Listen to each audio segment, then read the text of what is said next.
अस्सलाम दोस्तों, इनसाइड में मौजूद फकर में खुशामदीद। ले जनाब, हुक्मरान इत्तेहाद एक तरफ और मौलाना फजलुर रहमान हो गए हैं एक तरफ।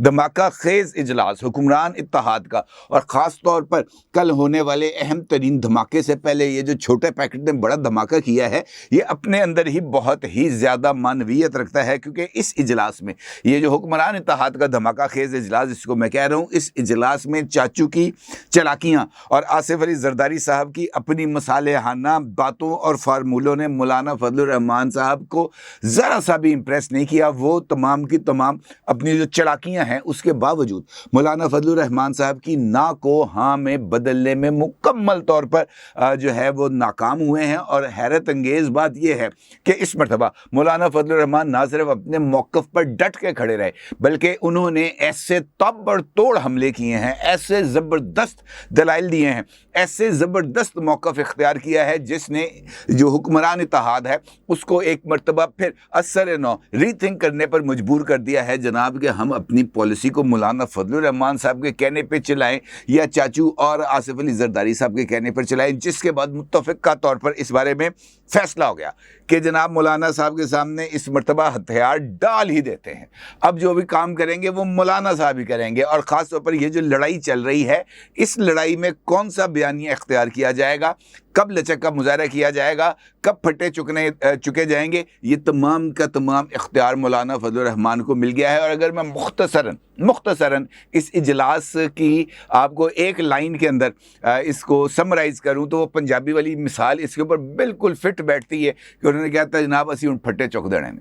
हाँ, वो कहते ना हम तो डूबे हैं सनम, तुमको भी ले डूबेंगे। और उन्होंने इस इजलास के अंदर ना सिर्फ वाज़ेह तौर पर इस बात का फ़ैसला कर लिया है, बल्कि ये काम ज़रा थोड़ा सा आगे बढ़ गया है। अब मैं आपको बताऊं कि और आप यकीनी तौर पर जानना चाहेंगे कि ये जो इजलास हुआ है हुक्मरान इत्तेहाद का, followed by a special meeting of federal cabinet, और उसके बाद फिर रात को एक और इम्पॉर्टेंट इजलास होने जा रहा है। तो इसका मतलब ये है कि आज रात कोई ना कोई इन्होंने सप कट के छड़ना है। इसका मतलब ये है कि आज इन्होंने कोई ना कोई बड़ा धमाका करके छोड़ना है। और मुमकिन तौर पर वो बड़ा धमाका क्या होगा ये भी मैं आपकी खिदमत में पेश करूँगा, लेकिन उससे पहले एक और इजलास की रुदाद आपके साथ शेयर करना बहुत ज़्यादा ज़रूरी है। क्योंकि कल जिस इदारे की तरफ से सबसे ज़्यादा जिस पर सवालो जवाब होने हैं, अगर सुप्रीम कोर्ट ऑफ पाकिस्तान का जो 3 रुकनी स्पेशल बेंच है वो अपनी कार्रवाई का आगाज़ करता है, क्योंकि अभी तक तो चीफ जस्टिस साहब जो हैं वो अलील हैं और बताया ये जा रहा है कि जनाब वो अभी तक इस्लामाबाद नहीं पहुँचे, वो अभी तक अपने आबाई गाँव में ही हैं। लेकिन अगर वो आ जाते हैं और वो अपनी इस समात का आगाज़ करते हैं तो यकीनी तौर पर ये समात 2 पहलुओं पर मबनी होगी। नंबर 1, गवर्नमेंट की तरफ से, वज़ारत ख़ज़ाना की तरफ से 21 अरब रुपए इलेक्शन कमीशन को मौसूल हुए हैं या नहीं हुए, और इलेक्शन कमीशन ने इसके बारे में बताना जनाब पैसे मिल गए या नहीं मिले। और उसके साथ साथ इलेक्शन कमीशन ने 14 मई को होने वाले इंतखाबात के हवाले से भी अपनी रिपोर्ट देनी है। अब चूँकि ये सब कुछ होना है, लिहाजा इस हवाले से जो पेशरफ्त है उसका जायज़ा लेने के लिए खुसूसी तौर पर सिकंदर सुल्तान राजा साहब जो हैं चीफ इलेक्शन कमिश्नर, उनकी ज़ेर सरबराही एक इजलास होता है। और उस इजलास के अंदर कल जो उन्होंने अपनी रिपोर्ट सबमिट करनी है उसके ऊपर तफसीली तबादला ख्याल किया जाता है। और बताया ये जा रहा है कि इस इजलास में ये फ़ैसला जो है या जो राय है वो ये सामने आई है कि जनाब अब अगर पैसे हमें आज रात 12 बजे तक ट्रांसफ़र कर भी दिए जाएं हुकूमत की तरफ से, तब भी पंजाब में 14 मई को इंतखाबात का इनेकाद बिल्कुल आउट ऑफ क्वेश्चन है, नामुमकिन है। इजलास के अंदर ये बात बता दी गई है कि जनाब ये जो है इलेक्शन मुकर्ररा तारीख को नहीं हो सकेंगे। और उसके लिए जो जवाज़ बनाया जा रहा है वो ये है कि जनाब बैलेट पेपर और तस्वीरी इंतखाबी फ़हरिस्तों को छपवाने और इलेक्शन एहलकारों की तरबियत के लिए जो टाइम है वो बहुत ही ज़्यादा कम हो गया है। और इसके लिए जो तफसीली रिपोर्ट है वो सबमिट की गई है इलेक्शन कमीशन को, इलेक्शन कमीशन के अरकान को, जो इलेक्शन कमीशन के ज़ेली जो वो है तमाम तर जो लोग ये चीज़ों को देखते हैं उनकी तरफ से एक मुकम्मल मुफस्सल रिपोर्ट भी जो है वो पेश की गई है। उसके अंदर उनका ये कहना है कि जनाब जो हमने इब्तदाई तौर पर शेड्यूल दिया था उसके मुताबिक बैलेट पेपर्स की छपाई का जो अमल है ये 20 अप्रैल से शुरू होना था और इसने 9 मई तक इख्तिताम पजीर होना था। 9 मई के बाद ये जो इंतखाबी सामान है इसको मुंतकिल किया जाना था मुख्तलिफ अजला में, और उसके बाद पोलिंग से एक दिन पहले ये तमाम का तमाम सामान जो मुतलका एहलकार हैं उन तक पहुंचा दिया जाना था, और उसके बाद ये 14 मई को इसके हवाले से पोलिंग हो जानी थी। लेकिन चूंकि पैसे ही नहीं मिले लिहाजा ये बैलेट पेपर्स की छपाई का अमल भी मुकम्मल नहीं हो सका। इसी तरीके से इंतखाबात का जो दूसरा कंपोनेंट है वो है वोटर्स लिस्टें, इंतखाबी फहरिस्तें। और अब चूंकि इंतखाबी फहरिस्तें बनती हैं जिनके ऊपर वोटर की शक्ल भी लगी होती है, उसकी फ़ोटो भी लगी होती है, लिहाजा ये जो इंतखाबी फहरिस्तें हैं इनकी छपाई के लिए भी इलेक्शन कमीशन की तरफ से ऑर्डर जो है वो दिया गया था। अब बताया जा रहा है कि 14 मई के इलेक्शन के लिए ये जो इलेक्टोरल रोल्स हैं, ये इंतखाबी फरिश्ते हैं, इनकी छपाई का अमल 11 अप्रैल से शुरू होना था और इसने 5 मई तक मुकम्मल होना था। और ये जो छपाई है इसके लिए ऑर्डर भी दिया जा चुका था, लेकिन चूंकि पैसे नहीं थे लिहाजा उसके बाद ये जो वोटर्स लिस्ट हैं इनकी छपाई के अमल को भी रोक दिया गया था। और उसके बाद ये जो चिरागों में रोशनी नहीं, क्योंकि उस वक्त पैसे नहीं मिले, जब पैसे नहीं मिलेंगे तो अगला काम कैसे चलेगा। लिहाजा इलेक्शन कमीशन ने ये जो अपनी एक रिपोर्ट है वो तैयार कर ली है, और उनके बाद उसके मुताबिक उनका ये कहना है कि जनाब इंतखाबात के अंदर दो चीज़ें और हैं। एक इंतखाबी अमला है जो अपॉइंट किया जाता है, उसकी तरबियत होती है, और सबसे इंपॉर्टेंट पहलू है अमनो अमान। अमनो अमान के हवाले से ना फौज पल्ला पकड़ा रही है, ना पुलिस पल्ला पकड़ा रही है, वो ना अपने बंदे देने के लिए तैयार है, ना वो अपने बंदे देने के लिए तैयार हैं। लिहाजा ये काम जो है ये 14 मई तक होता हुआ नज़र नहीं आ रहा। लिहाजा मुमकिन तौर पर मैं ये आपको बता रहा हूँ कि इलेक्शन कमीशन कल सुप्रीम कोर्ट के सामने हाथ खड़ा कर देगा।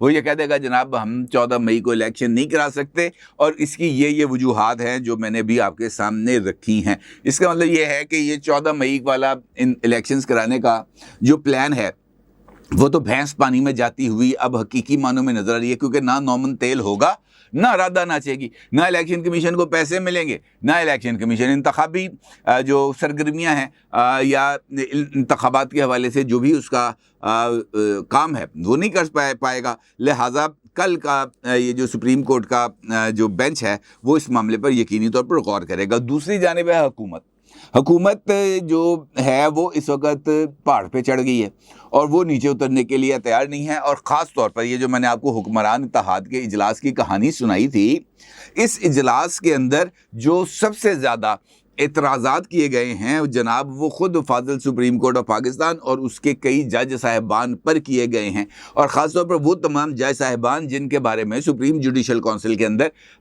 जो बकौल उनके कि जनाब वो जो शिकायत हैं जिनके साथ कुछ ऑडियो वीडियो जो शवाहद हैं वो जमा कराए गए हैं, उसके बावजूद भी फाजिल chief justice of Pakistan mister justice Umar Ata Bandial साहब अगर सुप्रीम जुडिशल काउंसिल को कार्रवाई के लिए एक्टिव ही नहीं कर रहे तो इसका मतलब ये है कि वो इंसाफ का तराजू उन्होंने हाथ में नहीं पकड़ा हुआ, वो उनकी ज़ाती पसंद और नापसंद है। यानी वो पट्टी जड़ी अखा ते बनी उन्होंने अपनी नहीं बनी, उन्होंने लोगों की अखा ते बनी। इसका मतलब ये है कि वो इंसाफ जो ये नहीं देखता कि सामने कौन है, उसको वो फ़कीर है या बादशाह है। इंसाफ के लिए पैमाने बिल्कुल एक जैसे हैं, लेकिन इसका मतलब ये है कि अपने इदारे में या अपने करीबी लोगों को बचाने के लिए इंसाफ को कंप्रोमाइज़ किया जा रहा है और हम पे ज़बरदस्ती का इंसाफ थोपा जा रहा है। जहां पर इलेक्शन कमीशन ये कह रहा है कि जनाब मैं इलेक्शन नहीं कराना चाहता, इलेक्शन में 8 अक्टूबर को कराऊंगा क्योंकि मैं भी एक इंडिपेंडेंट जो है वो इदारा हूं।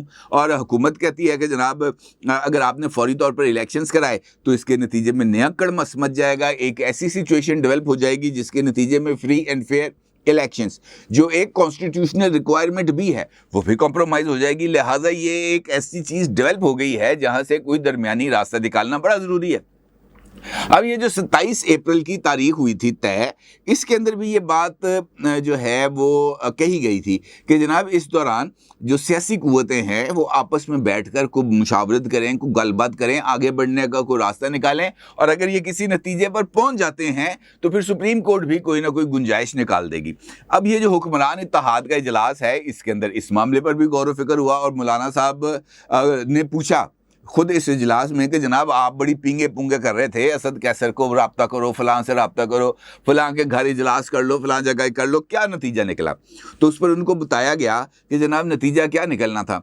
सरदार अयाज सादिक साहब और साद रफ़ीक साहब की तरफ से रब्ता किया गया शहबाज शरीफ साहब के कहने पर जनाब असद कैसर साहब से, जो साबिक स्पीकर है नेशनल असम्बली के, उनसे कहा गया कि जनाब हम 26 अप्रैल को यानी आज हम मिलके बैठेंगे। और उसके बाद असद कैसर साहब ने इसके ऊपर आमादगी जाहिर कर दी। आमादगी जाहिर कर दी, हमारा डेट, टाइम, वेन्यू, हर एक चीज़ तय हो गई। बाद में ये पैगाम मिला, बल्कि इमरान खान साहब ने खुद जो है इस बात का ऐलान कर दिया कि असद कैसर के पास तो मुज़ाकरात का इख्तियार ही नहीं है। तो लिहाजा वो जो बात है वो शुरू होने से पहले ख़त्म हो गई, इस वजह से कि एक जानिब इमरान खान साहब ने इस बात का ऐलान कर दिया कि असद कैसर की जगह पर शाह महमूद कुरैशी से बात होनी चाहिए, और शाह महमूद कुरैशी को किसी की तरफ से कोई दावत नहीं मिली। और उसके साथ उन्होंने इस बारे में भी ऐलान कर दिया कि 14 मई के ऊपर ये जो इंतखाबात की तारीख है, इससे मैं किसी सूरत पीछे नहीं हटूंगा। और अगर आप ये चाहते हैं कि 14 मई को इलेक्शन ना हो, तो आप नेशनल असम्बली और बाकी 2 सूबाई असम्बलियों को तहलील कर दें, और उसके बाद मैं आपके साथ गुफ्तगू करने के लिए तैयार हूँ, ताकि जो अगस्त है उसमें इलेक्शन हो जाए। अब ये जो हुक्मरान इत्तेहाद का इजलास है, यहाँ पर भी इस सारे सिनेरियो पर गौर किया गया, और मौलाना साहब ने कहा, ये बड़ी दिलचस्प बात है जो मैं आपको सुना रहा हूँ। मौलाना साहब ने पूछा, यार ये इमरान खान बड़ा मासूम से अंदाज में, कि ये इमरान खान साहब को आखिरकार ये अगस्त के अंदर इंतखाबात क्यों चाहिए या जुलाई के अंदर इंतखाबात क्यों चाहिए? तो किसी ने वहाँ पे उनको बताया कि जनाब ये जो अगर जुलाई के एंड में या अगस्त के फर्स्ट वीक के अंदर इंतखाबात हो जाते हैं तो 14 दिन का टाइम होता है। 14 दिन के बाद अब जो है वो असम्बलियाँ मार्ज़ वजूद में आ जाती हैं, फिर वहाँ पर कायदे ईवान का इंतखाब होगा, तो 14-15 दिन के अंदर जो है नई गवर्नमेंट आ जाएगी, और नई गवर्नमेंट आ जाएगी तो इसका मतलब ये है कि पार्लियामेंट जो है वो फंक्शनल हो जाएगी। और इसका मतलब ये है कि सितंबर के अंदर जो एक अहम तरीन अदलिया के इदारे के अंदर जो तब्दीली आनी है, काजी फ़ाइज़ ईसा साहब ने नया चीफ जस्टिस बनना है, तो इमरान खान साहब की ये ख्वाहिश है कि उससे पहले ये सारा कुछ हो जाए, ताकि इस दौरान अगर उनके पास अक्सरियत हो जाए तो वो जनाब कोई आइन में तरमीम कर दे और कोई रिटायरमेंट की एज बढ़ा दें, ताकि जस्टिस काजी फ़ाइज़ ईसा साहब का रास्ता रोका जा सके। अब तो उन्होंने पूछा मौलाना साहब ने कि ये जो है जस्टिस सुमरताब बंदयाल साहब, इन्होंने रिटायर कब होना है? तो लॉ मिनिस्टर जो हैं आज़म नज़ीर तारड़ साहब, उन्होंने बताया मेरा ख्याल है 12 या 14 सितंबर को उन्होंने रिटायर हो जाना है। उन्होंने कहा अच्छा, तो फिर इस तरह करते हैं कि इंतखाबात अगर हमें बहुत ही ज़ोर से आ गया ना कराने के लिए, बहुत ही ज़्यादा, तो इलेक्शन होंगे जनाब 20 सितंबर या 20 सितंबर के बाद। 20 सितंबर से पहले तो किसी सूरत इंतखाबात नहीं होंगे। लिहाजा इस चीज़ को आप ज़हन से निकाल लें कि 12 या 15 सितंबर तक गवर्नमेंट किसी भी सूरत इस्तीफ़ा नहीं देगी। और मौलाना साहब ने इस सारी सिचुएशन पर बड़ी ज़बरदस्त किस्म की जो है वो गुफ्तगू भी की है, और उन्होंने यहाँ पर जो है ना, वो मैं आपसे जो हकीकी मानों में बात करूँ, उन्होंने जो अपने आर्गूमेंट्स थे उसके ज़रिए उन्होंने ये जो हैं क्या नाम लेते हैं आसिफ अली जरदारी साहब, उनको भी कायल कर लिया है कि जनाब ये जो इमरान खान साहब के साथ ख़ास तौर पर अभी फ़िलहाल किसी तरह के नेगोशिएशनल प्रोसेस में नहीं जाना, बल्कि इस वक्त पार्लियामेंट की बालादस्ती को यकीनी बनाना है। ये जो लड़ाई है ये पार्लियामेंट ये हुकूमत के साथ नहीं है, बल्कि पार्लियामेंट के साथ है, और पार्लियामेंट ही इसका जवाब देगी। अब ये जो अमूर तय हो गए हैं, उसके बाद फिर फौरी तौर पर होता है वफाकी काबीना का इजलास। ठीक है जी। अब वफाकी काबीना के इजलास का ये जो एजेंडा आइटम है, जो इस वक्त आप अपनी स्क्रीन पर देख सकते हैं, इसका एजेंडा आइटम है नंबर 2।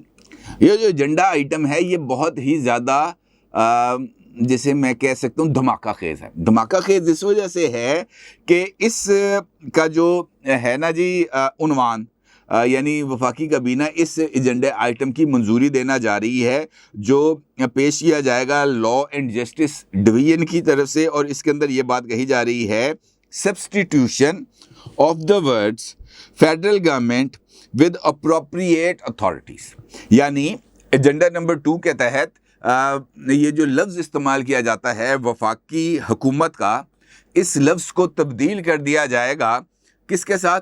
अप्रोप्रिएट अथॉरिटी के साथ। यानी ये जो है अब मुनासिब ओहदेदारों के साथ या मुनासिब अथॉरिटीज़ के साथ इस लफ्ज़ को तब्दील कर दिया जाएगा। अब सवाल ये है, यकीनी तौर पर आप भी जानना चाहेंगे कि जनाब इसका क्या मतलब होगा। देखें, फेडरल गवर्नमेंट को हेड कौन करता है? वज़ीर आज़म और उसकी काबीना। अब वो ये कहते हैं कि चूँकि उनको इस बारे में इम्कान पाया जाता है कि जनाब उनके ख़िलाफ़ कोई तौहीन अदालत की कार्रवाई हो सकती है। अब तौहीन अदालत की कार्रवाई as head of the government की जानी है। अब हेड ऑफ़ द गवर्नमेंट के लिए जो लफ्ज़ है उसको जो है वो तब्दील करना चाहते हैं कि जनाब इस लफ्ज़ को तब्दील कर दिया जाए और वफाकी हुकूमत अब तौहीन अदालत की कार्रवाई से बचने के लिए लफ्ज़ वफाकी हुकूमत को तब्दील करके मुनासिब हुक्काम करने का, अब ये जो मुनासिब हुक्काम का लफ्ज़ इस्तेमाल किया जाएगा अप्रोप्रिएट अथॉरिटीज़ का, तो इसका तयन कौन करेगा? अब फेडरल गवर्नमेंट तो इसका तयन जो है वो तो बड़ा आसान था कि जनाब ये वज़ीर है, ये मुशीर है, ये सेक्रेटरी है, ये वज़ीर आज़म है, और उसके ज़रिए जो सुप्रीम कोर्ट है वो बड़े आराम से उसका तयन कर सकती थी।